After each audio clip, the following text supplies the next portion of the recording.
Good afternoon. I just felt led today to share a little bit of my testimony and where God has brought me. I am first generation apostolic. My mom and my dad did not know the Lord. They did not have opportunity or the desire, I should say, to get to know the Lord. They had opportunity. But long story short, I had come from a past of drugs and addiction and abuse. And my mom had decided to choose drugs over her family and ended up leaving my brother and myself at a babysitter and never returning. Throughout the years of living with my mother, I had experienced severe physical, emotional, and mental abuse. And then the time came where my dad had gotten custody of me. I was around 11 years old. And in the midst of that, I had gotten into another abusive relationship with my father, who began molesting me when I was in the 6th grade.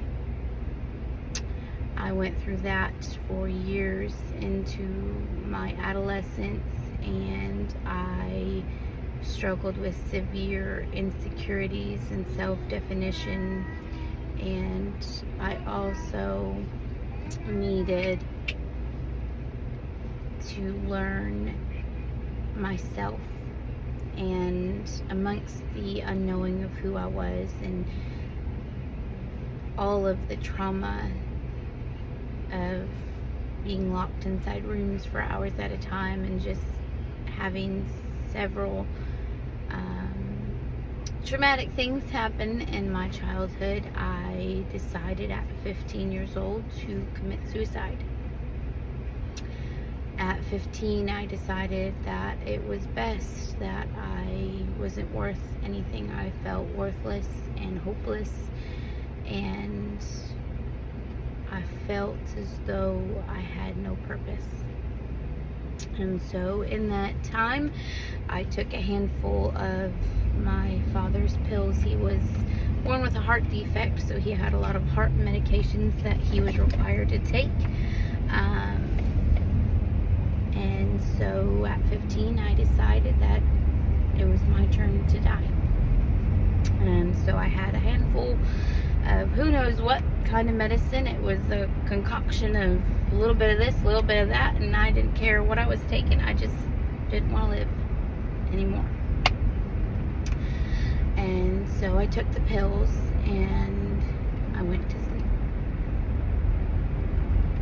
And but by the grace of God, for some purpose, some plan, some divine nature, I woke up the next morning. I'm not sure how.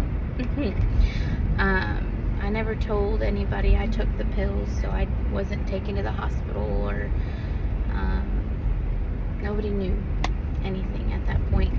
I just got up in a really, really heavy fog, and I wanted more. I wanted something more than myself, and I knew as a little girl, my mom, through a boyfriend she had, his mother, so my mom's boyfriend's mother, follow the trail, would take us to an apostolic Sunday school.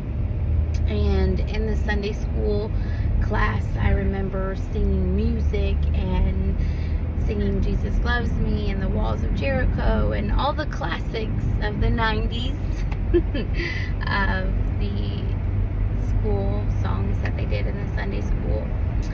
And that seed was planted. And then when I became a teenager, my aunt was in church, and I had reached out to her, and she took me under the shadow of her wing and got me into the church. And she never forced anything on me. I just knew I wanted out. At the time, I was 15. At the time, I wanted out. I didn't care how I got out. I mean, obviously, I tried to commit suicide, so I just wanted out.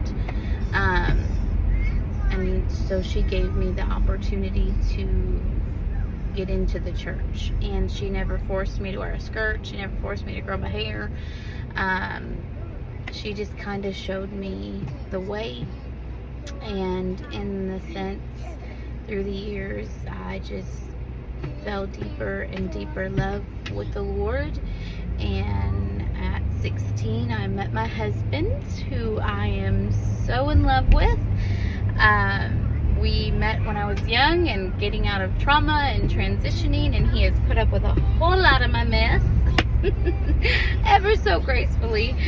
And then the Lord blessed me with 3 miracle children that I never dreamed. I never thought I'd have a family. I never was the girl that dreamed that she'd get married and settle down. I was crazy and all out of sorts, but God healed my mind, and He gave me victory, and He healed the wounds that I had mentally and emotionally, and the scars and the bruises and the things that I never was able to talk about.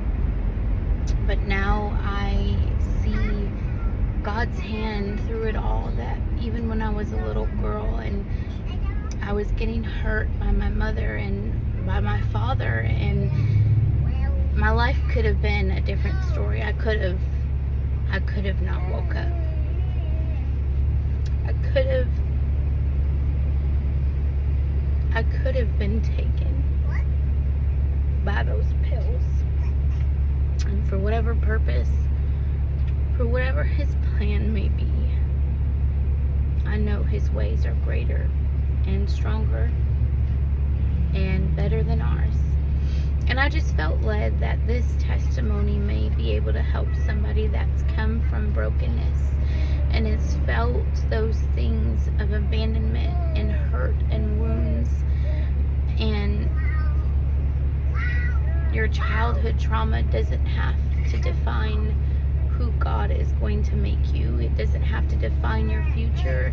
It doesn't have to define your present. And I believe with all my heart that God is going to use those broken things and restore and revive for His glory and for His purpose. And I'm a living, breathing, walking, talking, breathing miracle. Without God, I would be nothing. Without His mercies and the angels and His hand that He has had on me throughout my life, I would be nothing. And I'm ever so indebted to His hand and to His authority, that I have nothing but thanks for what He is doing in my life. And I pray that this testimony may be an encouragement. I'm not by any means a vlogger or a professional Instagrammer, but I do have a heart that beats after God, and I do have a mindset to know that if we can share and we can communicate effectively and we can elaborate a little bit more clearly